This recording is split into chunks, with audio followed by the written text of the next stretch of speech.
Hello viewers, welcome back to CS Master Arman. এই লেকচারে আমরা এই ম্যাথটা সলভ করব। তো চলুন শুরু করা যাক। Three workers made 400 units of product which is valued by its standard cost of $10 each. তার মানে তিনজন কর্মী তারা হচ্ছে 400 ইউনিট প্রোডাক্ট তৈরি করে যেটা স্ট্যান্ডার্ড কস্ট হচ্ছে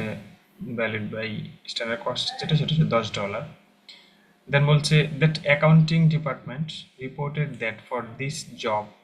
the actual cost this job বলতে এখানে এটাই বুঝাইছে অর্থাৎ এই কাজটার জন্য এখানে যে আউটপুট আসছে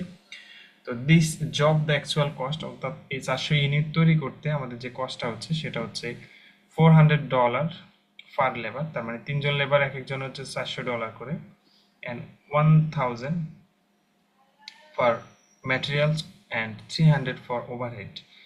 for a week তার মানে এক সপ্তাহের কস্ট দেখাচ্ছে কিন্তু এখানে দেন আমাদের যেটা করতে হবে ক্যালকুলেট প্রোডাক্টিভিটি ফর 1.5 ইয়ার তার মানে 1.5 বছরের জন্য আমাদের বের করতে হবে তো আমাদের এক সপ্তাহের আউটপুট হচ্ছে 400 ইউনিটস যেটা স্ট্যান্ডার্ড কস্ট হচ্ছে $10 তো আমরা যদি এখন এটা সলভ করি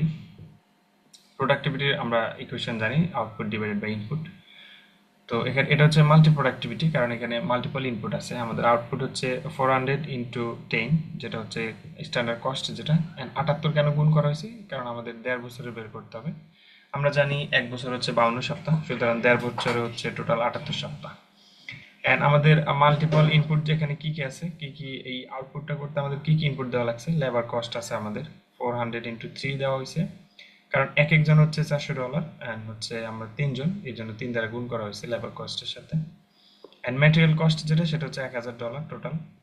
এন্ড ওভারহেড কস্ট যেটা সেটা হচ্ছে $300 এন্ড এই ফুল কস্টটা হচ্ছে এক সপ্তাহের কস্ট এই জন্য এখানে টোটাল কস্টের সাথে 78 গুণ করা হয়েছে তো দেন ফাইনাল ক্যালকুলেশন করার পর আমরা 1.6 ইউনিট পার পেলাম তো এই ছিল ওভারঅল বিষয় ধন্যবাদ সবাইকে ভালো থাকবেন আসসালামু আলাইকুম